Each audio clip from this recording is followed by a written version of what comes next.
نحمدہ و نصلی و نسلم علی رسولہ النبی الکریم۔ بسم اللہ الرحمن الرحیم۔ اللہ رب العزت کا شکر ادا کرتے ہیں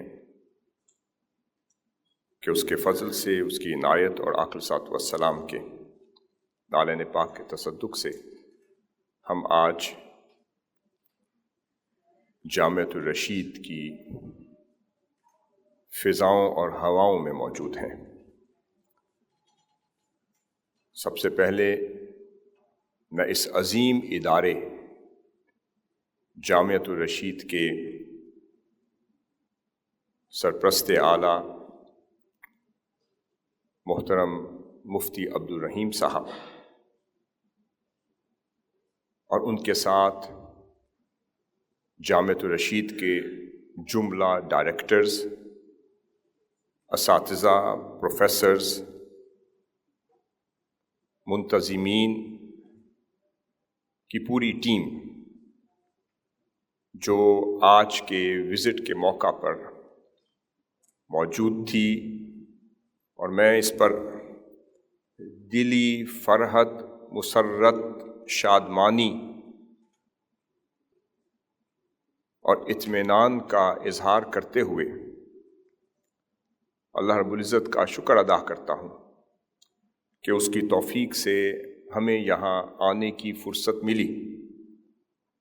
سب سے پہلے تو میں اس بات کا اظہار کرنا ضروری سمجھتا ہوں کہ جامعۃ الرشید کا ایک وفد ہمارے پاس آیا، جامعہ اسلامیہ منہاج القرآن کے وزٹ پر اور نظام المدارس کی پاکستان کی دعوت پر۔ میں سمجھتا ہوں کہ وہ ایک پہلی اوپننگ تھی، ہمیں خوشی ہوئی اور یہ جان کر کہ وہی توسع، وہی وسعت قلبی، وہی اوپننس اور وہ ہر طرح کی تنگ نظری، خاص کا تعلق فکر سے ہو، سوچ سے ہو، نظریے سے ہو، اس سے پاک یہاں اساتذہ پیدا ہو رہے ہیں، طلباء پیدا ہو رہے ہیں، محققین پیدا ہو رہے ہیں، مفتیان حضرات پیدا ہو رہے ہیں، اور ایک ایسے کیڈٹس، ایسے اسکالرز اس ادارے سے تیار ہو رہے ہیں جس کی امت مسلمہ کو ضرورت ہے کہ ہمارے اور آپ کے منہج میں اور منہج میں یہ قدر مشترک ہے کہ مکتبہ فکر کی حدود و قیود میں رہنے کی بجائے امت کی فضاؤں میں پرواز کرنے کی عادت آپ کو بھی ہے اور ہمیں بھی ہے، اور جس انداز سے جامعۃ الرشید میں کام ہو رہا ہے، جس وسعت نظری، وسعت فکر اور وسعت قلبی کا مظاہرہ یہاں ہو رہا ہے، اور جس طریقے سے پریزنٹیشن پیش کی گئی، آپ کی ڈاکیومنٹری دیکھی اور پریکٹیکلی وزٹ کیا، کہا جاتا ہے لیس الخبر کالعیان، اسی کی تعبیر میں، اسی کی امپلیمنٹیشن میں مجھ پر یہ واجب تھا کہ جیسے آپ کا وفد آیا تو میں نے اظہار کیا کہ جب میرا کراچی جانا ہوگا تو میری خواہش ہوگی کہ میں خود جامعۃ الرشید کا وزٹ کروں اور ان مبارک ہستیوں کی زیارت کروں، آپ سے ملاقات کروں، اور جو جن ایریاز میں اللہ تعالیٰ نے آپ کی توفیقات میں اضافہ کیا ہے، آپ کارہائے نمایاں پیش کر رہے ہیں، خدمات پیش کر رہے ہیں، اور اس میدان میں، ان فضاؤں میں اپنا حصہ ڈال رہے ہیں تاکہ ہم انٹریکٹ کر سکیں، انٹریکشن ہو، اور تبادلہ خیال کی صورت میں جو حضور شیخ الاسلام کی تعلیمات، ارشادات، ہدایات اور ان کے اس پورے پروگرام کی شکل میں جو انہوں نے امت مسلمہ کے لیے ہمیشہ کیا، ہم یہ مکاتب فکر سے آج نہیں، جب سے منہاج القرآن انٹرنیشنل کا دستور اپنے ہاتھ سے حضور شیخ الاسلام نے قلم کی نظر کیا، پہلے دن سے اپنے آپ کو کسی مکتبہ فکر کے حدود و قیود میں قید نہیں کیا، اور اپنے منشور میں، اپنے دستور میں پہلی سطر میں لکھا کہ یہ منہاج اور یہ منہج اور یہ تحریک امت مسلمہ کی خدمت کر رہی ہو۔ میں آج سمجھ سکتا ہوں کہ حضور شیخ الاسلام نے آج سے 40-45 سال پہلے جب دستور لکھا کہ یہ سوچ کہاں سے آئی ہوگی، اس کا اصل ماخذ کیا ہوگا، منبع کیا ہوگا، ماوا کیا ہوگا اور سرچشمہ کیا ہوگا، جب میں یہ کتاب دستور مدینہ اور فلاحی ریاست کا تصور لکھ رہا تھا، اور جب اس کا پہلا آئین اور دستور which is considered as one of this is the first written shortest constitution of the world، جو آقا علیہ الصلوۃ والسلام نے امت مسلمانی پوری انسانیت کے لیے عطا کیا، جب اس کانسٹیٹیوشن کو یا اس میثاق مدینہ کو اس کی دستوری حیثیت کے لیے ایک خدمت سر انجام دینے لگا، اور اس کو آئینی، دستوری اور کانسٹیٹیوشنل حیثیت کے لیے جب اس کے لیے قلم چلایا اور تحقیق کے لیے 1000-2000 جو میرے ریفرنسز ہیں اس میں، جب اس کے لیے غوطہ زنی کی، ایک غواص کی مانند جب اس سمندر میں ڈوبنے کی کوشش کی، اور اس سے پتہ چلا کہ یہ تو امت کی اصل بنیاد ہی آقا صلی اللہ علیہ وسلم نے اپنے دستور مدینہ کے پہلے، دوسرے، تیسرے آرٹیکل میں رکھ دی تھی۔ اور اس وقت آقا صلی اللہ علیہ وسلم نے فرمایا تھا، ھذا کتاب من محمد نبی رسول اللہ بین المؤمنین والمسلمین ومن تبعہم ولاحق بہم وجاہد معہم انہم امۃ واحدۃ بین الناس۔ یہاں آقا صلی اللہ علیہ وسلم نے امت کی اساس عطا کر دی، بنیاد عطا کر دی، بیس عطا کر دی، کانسیپٹ عطا کر دیا، فلسفی عطا کر دی۔ ہم تو اپنے مکاتب فکر میں ہی پابند سلاسل ہو کر رہ گئے۔ آقا صلی اللہ علیہ وسلم نے تو اس یثرب کی سرزمین میں رائج، سیٹلڈ تمام مائنورٹیز کے ساتھ اور دیگر مذاہب عالم کے ساتھ، وہاں رہنے والے جیوش کمیونٹی کے ساتھ، کرسچن کمیونٹی کے ساتھ، دیگر مذاہب سے تعلق رکھنے والی کمیونٹی کے ساتھ، ان کے الائز، ان کے سپانسرز، ان کے سپورٹرز، ان کے ملحق قبائل کو آپ نے امت کی چھتری کے نیچے جمع کر کے فرمایا، میرے لیے مہاجرین، انصار، یہود، نصارہ اور ریاست مدینہ کے اوتھ آف ایلیجینس لینے والی کمیونٹی کا ہر فرد امت ہوگا۔ اس وقت آپ نے فار دا فرسٹ ٹائم امت کا، ایک جیوگرافیکل نیشن کا، پلورسٹک سوسائٹی کا، ملٹی ایتھنک سوسائٹی کا، جیوگرافیکل نیشن کا، ایک ہائیبرڈ سوسائٹی کا، ایگیلیٹیرین سوسائٹی کا پورا کانسیپٹ عطا کر، اور پھر بین المذاہب، جو تقریب بین المذاہب کا کانسیپٹ، اس کے بانی آقا صلی اللہ علیہ وسلم کی ذات اقدس ہو گئی۔ آپ نے ان کی ریلیجس ہارمنی، انٹر ریلیجس اور انٹر ریلیجس رائٹس کی جب بات کی، اور پھر آپ نے فرمایا ریاست مدینہ کا اوتھ آف ایلیجنس لینے والا کوئی شخص، اس کا تعلق کسی بھی مذہب سے ہوگا، جب تک وہ اس کی چھتری تلے ہوگا اور اس میں سے کسی ایک کے ساتھ بھی زیادتی ہوئی، انا حجیجہ یوم القیامہ، میں اس کا مقدمہ ایڈوکیٹ کی حیثیت سے اللہ کی بارگاہ میں لڑوں۔ تو بات یہ ہے کہ وہاں سے یہ وسعت پیدا ہوئی، وہاں سے توسع پیدا ہوا، وہاں سے قبولیت کا جذبہ پیدا ہوا، وہاں سے دیگر مذاہب کو بھی ریاست مدینہ میں ان کو حقوق ملے، اور ان کے حقوق کی ذمہ داری ذمۃ اللہ و ذمۃ رسولہ صلی اللہ علیہ وسلم کے تابع ہو گئی۔ میں یہ سمجھتا ہوں کہ اس وقت سمجھ آئی جب آقا صلی اللہ علیہ وسلم نے اس کے آرٹیکل 40 میں فرمایا کہ ان ذمۃ اللہ واحدۃ یجیر علیہم ادناہم۔ جب آقا صلی اللہ علیہ وسلم نے فرمایا ریاست مدینہ کے ایک ادنا سا غلام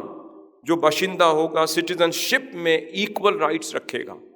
اور ریاست مدینہ کا باشندہ ہونے میں اس کو تمام حقوق حاصل ہوں گے۔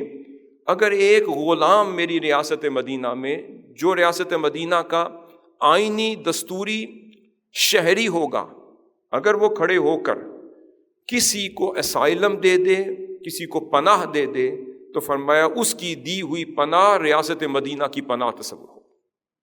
اتنی وسعت عطا کی۔ پھر ویمن رائٹس، ہیومن رائٹس، پھر پروٹیکشن رائٹس، پھر آپ نے ڈیولوشن آف پاور کا جب نظام عطا کیا تو وہاں سے وسعت قلب مصطفیٰ کا اظہار ہو رہا تھا۔ آپ نے تمام قبائل جو 14 فیڈریٹک یونٹس قائم کیے ریاست مدینہ کے تحت، جنہوں نے اوتھ آف ایلیجینس اٹھایا اور ریاست مدینہ کے آئین کی توثیق کی، اس میں یہودی قبائل تھے، ان کے الائز تھے، اور اوس اور خزرج سے ریلیٹڈ قبائل تھے۔ پھر آپ نے ان کو ڈیوالو کر دیا۔ میں سمجھتا ہوں اگر ہم یہیں سے سیکھ لیں تو ڈیولوشن آف پاور کو صرف سیاست کے ساتھ منسلک نہ کیا جائے۔ ہم سمجھتے ہیں کہ لوکل باڈی سسٹم اور ڈیولوشن آف پاور کا نظام صرف سیاست اور ریاست کے ساتھ ہے۔ آقا صلی اللہ علیہ وسلم نے یقیناً ریاست میں ہی عطا کیا، مگر وہاں سے اپنی سنت بنا کر تمام تیارات الاسلامیہ و غیر اسلامیہ کو ایک وسعت کا میسج دے دیا، اور آقا صلی اللہ علیہ وسلم نے تمام قبائل کو، فیڈریٹک یونٹس کو انڈیپینڈنٹ قرار دے دیا، وسعت دے دی، نیچے ڈیوالو کر دیا، اور پھر ان کو فرمایا کہ یہ سارے قبائل اپنی مینجمنٹ میں وسعت دیکھیں۔ آپ ریاست مدینہ کے ہیڈ ہو گئے، آپ نے فرمایا سارے فیڈریٹک یونٹس کل طائفۃ تفدی آنیہا بالمعروف، فرمایا وہ اپنے بلڈ منی میں، اپنے نارمز میں، کسٹمز میں، کنونشنز میں، اپنے سسٹم میں، مینجمنٹ میں، اپنے ٹیکسیشن لاز میں اور اپنے لوکل گورننس میں انڈیپینڈنٹ ہوں گے، اور وفاق ان سے مداخلت نہیں کرے گی۔ آقا صلی اللہ علیہ وسلم نے فرمایا ان یہود بنی اوف امۃ مع المؤمنین، اور قاسم بن سلام اور پھر زنجوی کی روایت میں آیا ہے، دوسری روایت میں ان یہود بنی اوف امۃ من المؤمنین، یہ لفظ آیا ہے، للیہودی دینہم وللمسلمین دینہم۔ فرمایا کہ ایون بنی اوف کے جو یہود ہوں گے اور ان کے جو الائز ہوں گے وہ مسلمانوں کے ساتھ اور مسلمانوں میں سے امت ہوں گے۔ اتنی حقوق کی ان کو فراوانی عطا کر دی، ان کے رائٹس کو ایلیویٹ کر دیا، ریکگنائز کر دیا، ان کے ٹائٹلز کو ریکگنیشن عطا کر دیا۔ پھر میں نے اس کو American, British and constitution of world کے ساتھ کمپیئر کیا، اس میں سے میں نے اکنامک سسٹم اخذ کیا، پولیٹیکل سسٹم نکالا، پھر ایک ایک آرٹیکل میں سے میں نے systems of the world, banking system, economic system, معاشیات کا سسٹم، اقتصادیات کا سسٹم، گورننس کا سسٹم، پھر علاقات عامہ کا سسٹم، علاقات خارجہ کا نظام، IR انٹرنیشنل ریلیشن کا system, defence strategy, defence policy, police کا سسٹم، لوکل گورننس کا system, appointment of the governor تک، ایک ایک چیز آقا صلی اللہ علیہ وسلم کی 10 سالہ حیات طیبہ as a head of state ہی لے کر آیا اور وہاں سے ثابت کی، وہاں سے وسعت ملتی ہے۔ آج ہمیں چاہیے کہ اس فکر کو ہم اپنے سلیبس میں رائج کریں، لے کر آئیں، اس سلیبس کا حصہ بنائیں، یہاں سے وسعت و توسع پیدا ہوگی۔ اور میں سمجھتا ہوں ریاست مدینہ کا آئین، جس کے نعرے تو ہم نے بہت سنے، یہ پہلی PhD اور پہلی کتاب مختلف دساتیر عالم کے موازنے کے ساتھ شاید اللہ کی توفیق سے یہ پہلی خدمت کا اس خادم اور اس فقیر کو موقع ملا۔ میں یہ سمجھتا ہوں کہ اگر ہم اسی کو سمجھ لیں، اپنی روح تک پہنچا لیں، تو ہمارے لفظ اور ہمارے تلفظ سے، ہمارے نطق سے، ہماری زبان سے کبھی ایسی بات نہیں نکلے گی جو امت میں درار پیدا کر دے۔ ہم مسجد درار والے نہیں، ہم ایک ہی در پر جھکنے والے اور جڑ کے رہنے والے لوگ ہیں۔ آخری بات صرف یہ کہوں گا کہ ایک روز سیدنا محمد بن ادریس الشافعی وہ فاتحہ پڑھنے کے لیے امام اعظم ابو حنیفہ رضی اللہ تعالیٰ عنہ کے مزار شریف پر یا ان کی جامع کی طرف گئے۔ اتنے میں نماز کا وقت ہو گیا اور شاید فجر کی نماز کا وقت تھا، تو آپ فاتحہ پڑھنے کے لیے گئے اور ساتھ ہی آپ متصل جامع میں نماز کے لیے تشریف لے گئے، اور وہاں آپ نے جماعت کروائی۔ جب جماعت کروائی تو اس میں آپ نے قنوت نازلہ اور آمین بالجہر ترک فرما دی۔ اس جماعت میں قنوت نازلہ اور آمین بالجہر وہ ترک فرما دی۔ جیسے ہی نماز ختم ہوئی تو آپ کے شاگرد آپ کی طرف دوڑے، عرض کیا حضرت کیا آپ بھول گئے؟ آپ نے فرمایا شافعی کبھی بھولتا نہیں۔ پھر یہ کیا ہوا؟ آپ نے فرمایا اخالفہ وانا فی حضرتہ، آج میں امام اعظم کو سلام کرنے آیا ہوں، تو جس کی بارگاہ میں جس کی عظمت کو سلام کروں تو ان کی مخالفت کرتا پھروں؟ تو آج میں نے یہ مناسب سمجھا کہ جن کے پاس سلام کرنے آیا ہوں، آج ان کے مذہب کی موافقت کا شعار بن کے اس کا اظہار بھی کروں۔ اسی طرح سیدنا امام احمد بن حنبل امام محمد بن ادریس الشافعی کے شاگرد تھے، اور امام شافعی نوجوان تھے، اور امام احمد بن حنبل بڑی عمر کے بزرگ تھے، امام فی الحدیث فی الوقت تھے، ان کا ایک مقام تھا۔ تو حضرت علامہ یحییٰ بن معین رضی اللہ تعالیٰ عنہ وہ ان کے ہم اثر تھے۔ انہوں نے دیکھا کہ حضرت امام شافعی گھوڑے پر سوار ہیں، کیونکہ امام شافعی حضرت امام احمد بن حنبل کے شیخ ہیں اور وہ ان کے شاگرد ہیں۔ امام